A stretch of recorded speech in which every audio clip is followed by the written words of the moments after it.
Yes? I am training, so that if danger should strike, my body and my reflexes will be prepared.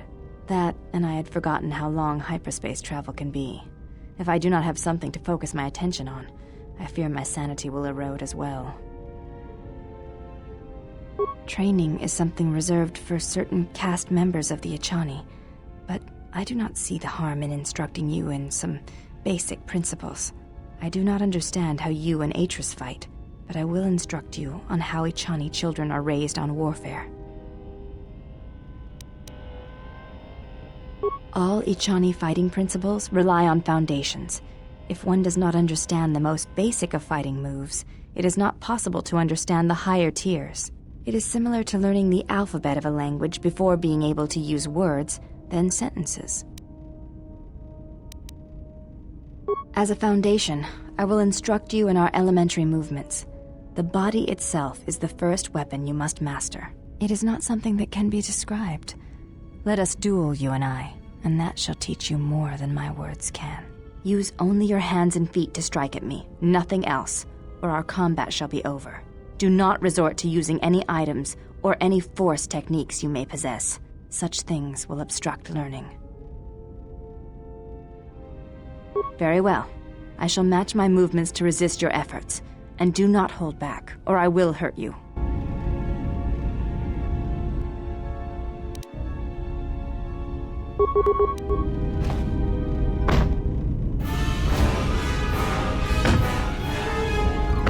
You fought well indeed. You have caught the principles of the style by watching and anticipating my movements. Before you go, there is something I must know. Why did you go back, face trial? I see.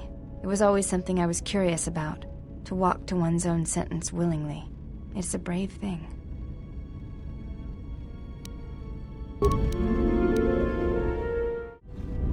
Yes? Very well. I think you are ready for the next tier of instruction. For this we will keep the etiquette of the last duel, but we shall add any melee weapon you choose to the ritual, with the exception of the Jedi weapon, the saber. Vibroblade, Bothan stun stick, force pike, whatever you wish. But no items, no force techniques. Then let us begin. And again, do not hold back. I will not.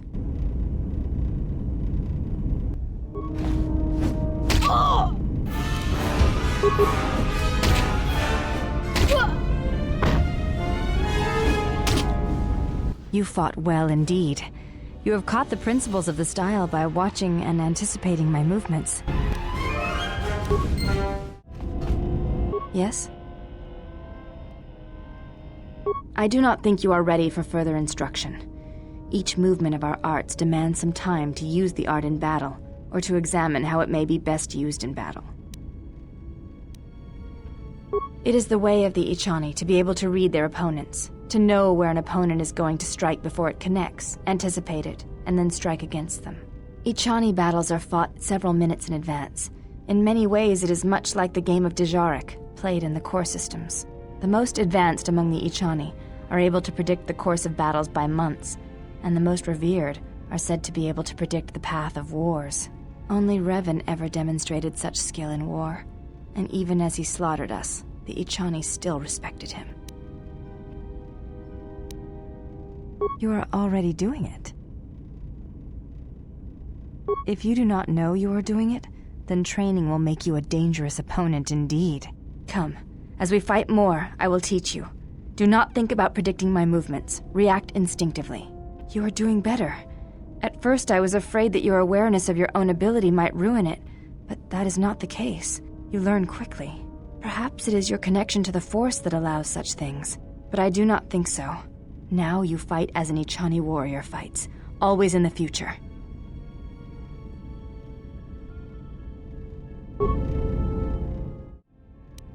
You may ask. Before entering Atris's service, yes, I carried a name, as all the children of the Echani do. It is not important. My title and rank is of consequence, not my name. I take value in Atris's service, not in myself.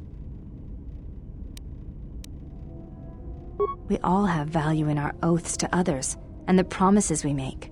When we make that pledge, we are pledging ourselves to something greater.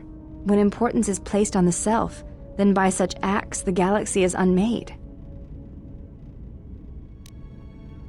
If reasons of the self is why you turned away, then yes, perhaps there was a judgment there, but it was not intended as an attack. I do not know. That is a question you must ask yourself. I honor the face of my mother. It is not something usually spoken of in the company of others. Yes, that is correct. I feel that I may trust you with such things, so I shall speak of it if you wish to hear it. Though my father's blood I share with my sisters, I wear the face of my mother. My father was Usanus, an Echani general.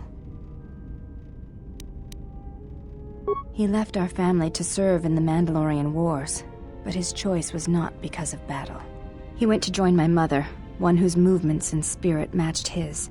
His only desire was that they fight together, side by side, for as long as there were enemies amassed against them. I never saw her face, and she did not return from the final battle of the war. She died in the battle that shattered Malachor V, and her body was never recovered. My father returned from the Mandalorian Wars and did not enter battle again. He entered politics, a caste where one's battles are fought through words rather than action. He was slain by Revan in the Jedi Civil War. When Revan sought to destabilize the Echani worlds, Revan succeeded. The fact that our father chose battle is not shameful, but that is not the reason he went to war. He went to war to be with the one he loved, but not the one he had pledged himself to. He was disloyal. I am the mark of that disloyalty. It is said that such things run in the blood, and I have fought long to prove that this is not so. That is why I am different from my sisters. Yet I am pledged to them, and Atris, and I would die before betraying them. I tell you this in trust, and ask that you not speak of it to others. I only wish you to know.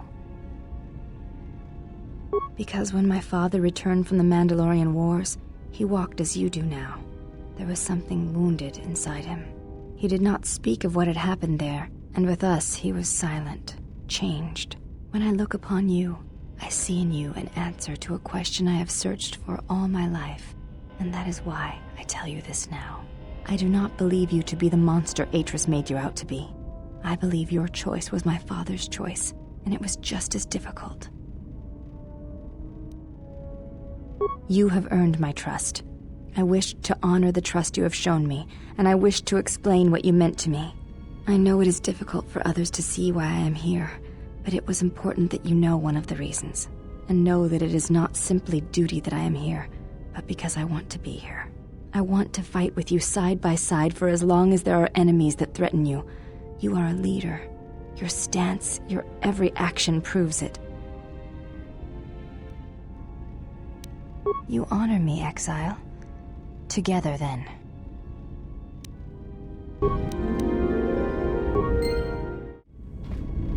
You are spending time with the servant of Atris. I knew her mother. She was a Jedi Knight, a master, named Aaron Kai. Jedi are forbidden to have children, and when the crime finally came to light almost a decade later, Kai was exiled. She joined the Mandalorian Wars after the shame of her birth was revealed. Revan welcomed her, and she was said to be a skilled warrior, beautiful and strong in the Force. The Force flows strongly in the blood of those born from Force sensitives. I doubt that Aaron was any different. If the servant of Atris is of her blood, then the potential lies within her. If you train her, if you teach her the ways of the Jedi, you will be asking her to break her oath to Atris. It would be best not to train her, and let the bloodline die with Telos.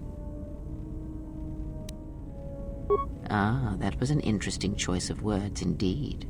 She has sworn not to follow the path of the Jedi by her oath, but even that oath is limited. One does not need to be Jedi to learn the ways of the Force.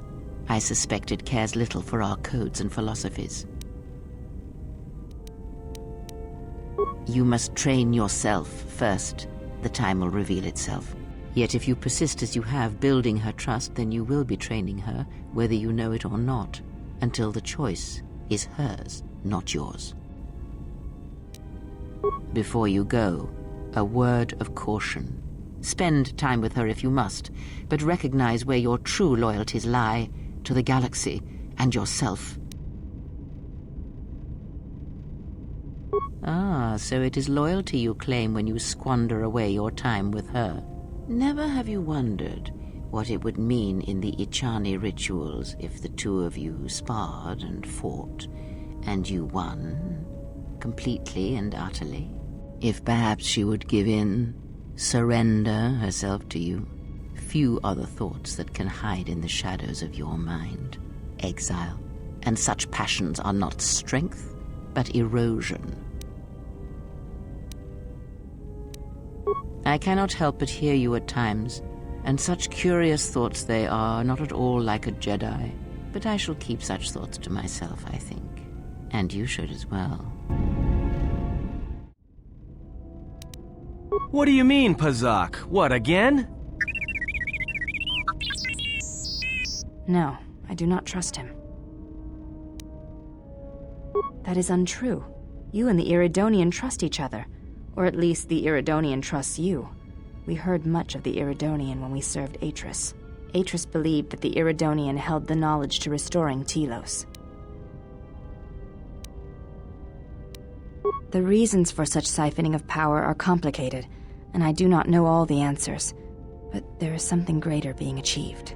The teachings at the Academy must be preserved, even if it draws strength from Telos. Yes. His skill with machines is something beyond which most can aspire to. His shield technology surpasses the designs of even the most skilled of Echani power architects. I do not realize if you know what it means to have such a one respect and follow you. The Iridonian allied himself with no one on the entire world of Telos, yet he will follow you at the risk of his life. His stance, in many ways, mirrors yours. Where he walks, he carries a world upon his shoulders, and like you, I do not know if he has ever faced it. I will respect your wishes, and his. Forgive me. The Mandalorian Wars were like that for many. Many returned, who could not tell of their experiences in a way that could bring meaning to them. Yes? You may ask. What of her? As I said, I knew little about her. This is already known to me. Why are you telling me this? I do not know enough of you yet to speak of such things. I do not know your stance, your heart. Perhaps if we were to train together in battle, my thoughts on this would be clearer, but not now.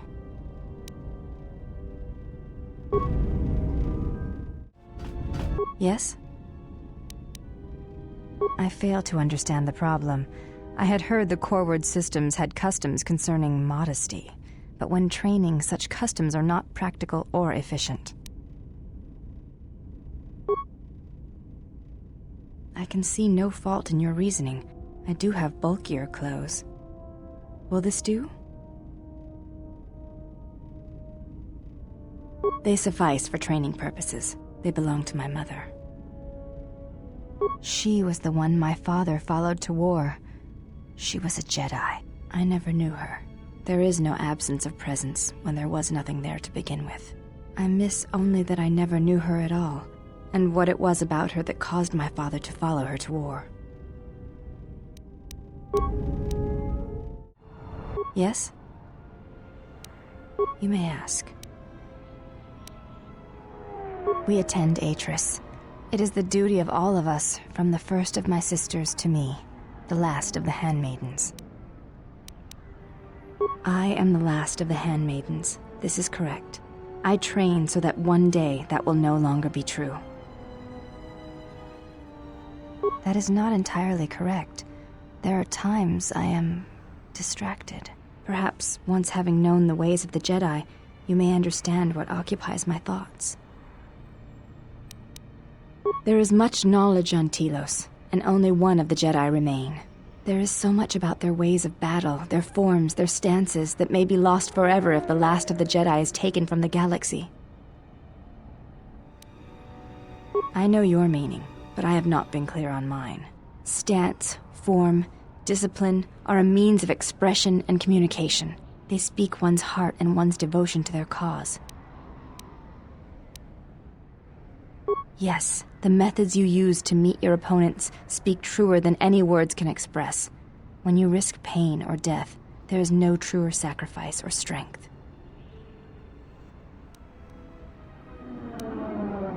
It was to the Jedi traitor Malak. It was to the Jedi traitor Revan. When Taris was destroyed, it showed Malak's heart through its execution and intent. It was brutal, without finesse, but showed his commitment to defeat the Jedi. Yet with Revan, there was the same commitment, but it was a subtle thing, like weaving threads in a tapestry or strokes upon a canvas. He spoke through battle and tactics in a way one could never do in words. He showed his heart at Malachor V, and finally, at the end of the Jedi Civil War. I believe he was speaking to Malak in that final battle, though few knew it. Through battle, Revan was meeting betrayal with betrayal, and showing Malak the pain he had inflicted on his master. What stronger display than death for conveying one's sense of being betrayed by one's own student? Revan's anger must have been great indeed. I would have wished to have been there for that final exchange, and seen the truth of their conflict with each other. But to say that seems an untruth, based on what I know of the Jedi.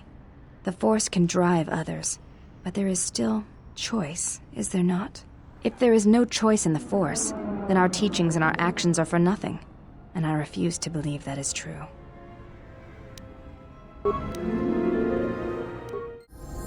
Yes? I think you are ready for the final tier I wish to teach. You have made much progress. For this you may use any melee weapon and any shields you possess, but nothing else, no Jedi saber, and no other items. We shall begin this final lesson then.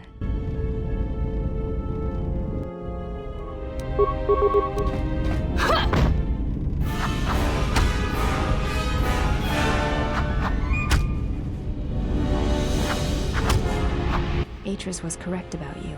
You know war, its motions and currents. There is nothing more I can teach you. I have already learned much of your styles and combat. There is no need to know more. Combat among the Echani is a personal thing.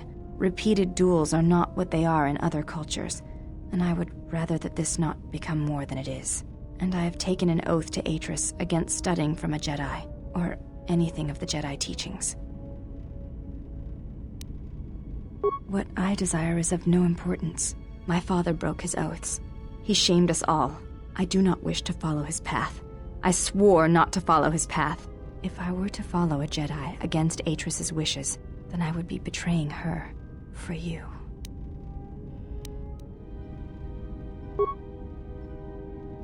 This is a difficult thing for me to say, but I ask that you be silent as I tell you this. It is my desire to learn from you what you can teach me of battle. I have already learned much in our duels, but with every battle, I wish to know more of you. Your stance, your movements, I can sense shades of meaning and an echo of something I have yet to experience. Atris said that you were the only Jedi to have survived the Mandalorian Wars, that you had stared into the heart of war and only turned away because you were forced to. I do not believe her. I believe that you made a choice, as my father did, and that is important to me, more than you know. And you are important to me more than you know. I will accept whatever you wish to teach me, though it breaks my oath to Atris. I have thought about what you have said, of my mother, of my bloodline. There is something I would ask of you. And so it ends. I want you to teach me the ways of the Force, to become a Jedi Knight like my mother. Listen to me. I am already committed. There is no one else I would want to train me. I have seen you in battle. I have seen your heart, and you are what I want to be. It is like a hollow place inside me. But when I am with you, the echo dies. That is all I wish. I want to feel what my mother felt for my father. What ran through my mother's veins when she was one with the Force. I wish to hear what my mother heard as she fought the Mandalorians until the moment she died on Malachor 5. I will not let you down, Exile. I will honor you as I honor the face of my mother.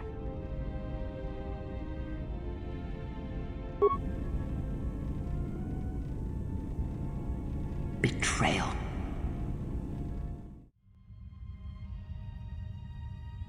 Betrayal.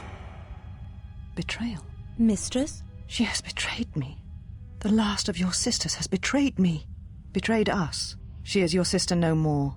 She does not travel with the Exile. Instead, she has chosen to walk the path of the Jedi.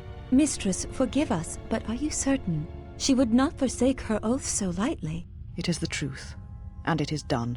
Do you doubt me? No, mistress. It is you who saved the Jedi upon Dantooine, who have collected their knowledge and hid it here to protect it. But why? How did she fall? It is a sign of the Exile's corruption, and perhaps hers as well. She will train her, and she will be flawed.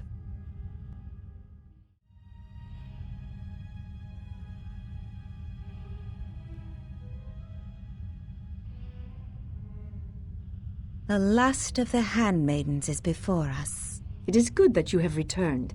You have much to answer for. What are you saying? You have betrayed us. You have betrayed Atris. You are no longer one of us. You followed the Jedi, betrayed your oath. Listen to me. Atris has been touched by the Sith. It is not too late for... Silence. It is a crime to kill blood, but not to kill a betrayer as you. Then you shall fall. We shall see what the Exile has taught. If she kills her sisters, then the dark side will have its claim on her. Yet if she does not, then she will die. Such is sacrifice. The true test of battle is how much force to bring against opponents. If you wish to kill them, do not hold back. But if you wish to stun them, incapacitate them, then you must choose your attacks carefully, using just the right amount of force, just the right weapon to stop them.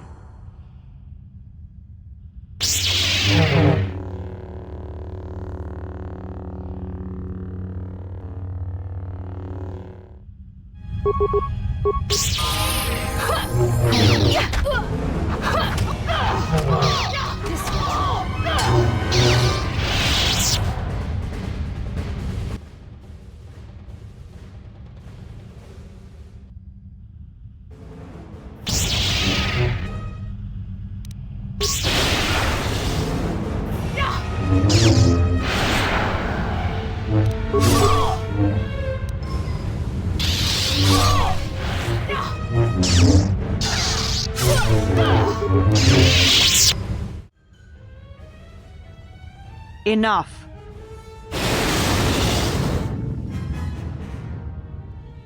So, one exile has arrived to save another. Do you care so much for her that you have come all this way? Perhaps you have feelings after all. You came for me. I thought I had lost you. Kreia. She said the Council had ended you, and all along she was one of those who had sought to kill us. When I heard her say that you were dead, I failed you. I let my emotion run through me and I acted without thinking. I wanted to punish her, hurt her, see her answer for what she had done to the Jedi, for leading you to the Council. Of course. Forgive my display. I am the last of the Handmaidens no longer. I am Brianna, disciple of the last of the Jedi, and the one who will stand with you against all enemies who face us. It is good to hear it, after so long.